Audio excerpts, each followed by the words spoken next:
ഹബീബി welcome to Dubai. അപ്പോൾ നമ്മളങ്ങനെ ദുബായിലെത്തിയിരിക്കുകയാണ് ഫ്രണ്ട്സ്.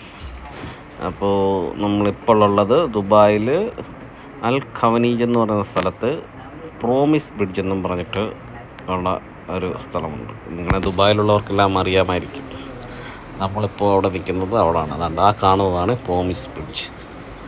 പ്രോമിസ് ബ്രിഡ്ജിൻ്റെ പ്രത്യേകത എന്നുണ്ട് നിങ്ങൾ ഈ കാണുന്നത് തന്നെയാണ്. കണ്ടോ, ഇവിടെ ഒരുപാട് പൂട്ടുകൾ ആൾക്കാർ കൊണ്ടുവന്ന് പൂട്ടിയിട്ടിട്ടുണ്ട്. ഇതിൽ ഒരു പൂട്ട് കൊണ്ട് പൂട്ടി അതിൽ രണ്ടുപേരുടെ പേരെഴുതി വെച്ച് കഴിഞ്ഞാൽ ഒരു കാലത്ത് അവർ പിരിയില്ല എന്നാണ് അതിൻ്റെ ഐതിഹ്യം. പിന്നെ ഇവിടെ ഒരുപാട് കാര്യങ്ങൾ കാണാനുണ്ട്. കുട്ടികൾക്കൊക്കെ വന്നാൽ പാർക്കും കാര്യങ്ങളുമായിട്ട് നല്ലൊരു അറ്റ്മോസ്ഫിയറാണ്, ഒരു പ്രത്യേക വൈബാണ്. നൈറ്റ് തന്നെ വരണം. ഇത് ഇങ്ങനെ നീണ്ടു നിവർന്ന് കിടക്കുകയാണ്. ഇതിൻ്റെ പേര് ലാസ്റ്റ് എക്സിറ്റ് എന്നാണ് അവർ ഇവിടെ ദുബായിൽ പറയുന്നത്. അത് നമ്മുടെ ഫ്രണ്ട്സ് രഞ്ജിത്ത്, സുജിത്ത്, ഉമേഷ്, ഞങ്ങൾ 4 പേരോടാണ് ഇവിടെ സന്ദർശിക്കാനെത്തിയത്.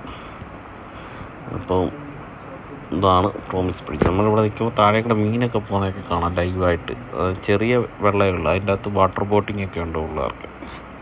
പിന്നെ കണ്ടില്ലേ, ഇവിടെ ഫുള്ള് നല്ല ടേബിൾസും കാര്യങ്ങളും ഫാമിലികൾക്ക് വന്നിരിക്കാനും ചായ കുടിക്കാനും ഐസ്ക്രീം അടിക്കാൻ അങ്ങനെ. പിന്നെ പഴയ വണ്ടികളുടെയൊക്കെ സെറ്റപ്പൊക്കെ വെച്ചിട്ട് കാണാൻ അടിപൊളിയാണ്. ഇതുണ്ട്, അതൊക്കെ പഴയ വണ്ടികൾ ഇടിച്ചിവിടെ കൊണ്ടുവച്ചേക്കുമോ, പണ്ടത്തെ എത്ര വർഷം പഴക്കമുള്ളതാണെന്ന് പോലും അറിയത്തില്ല. പിന്നെ ഇവിടുന്ന് ഇങ്ങനെ നമുക്ക് നടന്ന് നല്ല അടിപൊളി ഇതുണ്ട്. ഇത് ബോട്ട്, ഇതൊക്കെ അവർ ചെയ്ത് ലൈറ്റിനിങ് ഒക്കെ ചെയ്ത് വെച്ചേക്കുന്നുണ്ടോ. അതിൻ്റെ പുറത്തൊരു തത്ത, അടിപൊളിയാണ് ഇവിടെ കാണാൻ. നമുക്ക് ഫാമിലിയായിട്ടും അല്ലാതെയൊക്കെ വന്ന് സ്പെൻഡ് ചെയ്യാൻ പറ്റിയ ഒരു സ്ഥലമാണ്.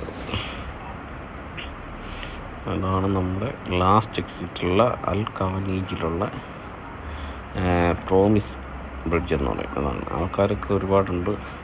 ഞങ്ങൾ ദിവസം അറിയണ്ട മാൻ്റെയൊക്കെ പ്രതിമയാണ്, ഒറിജിനൽ മാനല്ലേ അത്. ഞങ്ങൾ ദിവസം ആയതുകൊണ്ട് വലിയ തിരക്കില്ല. വ്യാഴം വെള്ളിയൊക്കെ ആണെങ്കിൽ ഇവിടെ ഹൗസ്ഫുള്ളായിരിക്കും. നിൽക്കാൻ പോലും സ്ഥലം കാണാത്ത പഴയകാല ബീപ്പ, നമ്മുടെ വൈനൊക്കെ ഇടുന്ന ടൈപ്പ് ബീപ്പ കണ്ട. ചേട്ടൻ പോയിട്ട് അതിൻ്റെ അകത്ത് വൈനുണ്ടോ തപ്പി നോക്കുകയാണ്, ഗൈസ് തപ്പി നോക്കുകയാണ്. ഒന്നും കിട്ടാൻ ചമ്മി നാറി വരുന്നതിൻ്റെ നമുക്ക് കാണാം. കണ്ടോ, അത് കഴിഞ്ഞ് നമ്മളിങ്ങനെ പോകുന്നു. അമ്മമാർ ഇവിടെ എല്ലാം കറങ്ങി നോക്കുക, ഒന്നുമില്ല. അപ്പോൾ ഇങ്ങനെ ഇരിക്കാനും കൊണ്ട് ആ ടേബിള് അതെല്ലാം തടിയിലാണ് ചെയ്തേക്കുന്നത്. അതാണ് ഇവിടുത്തെ പ്രത്യേകത. മൊത്തം വുഡൻ പരിപാടിയാണ്. അപ്പോൾ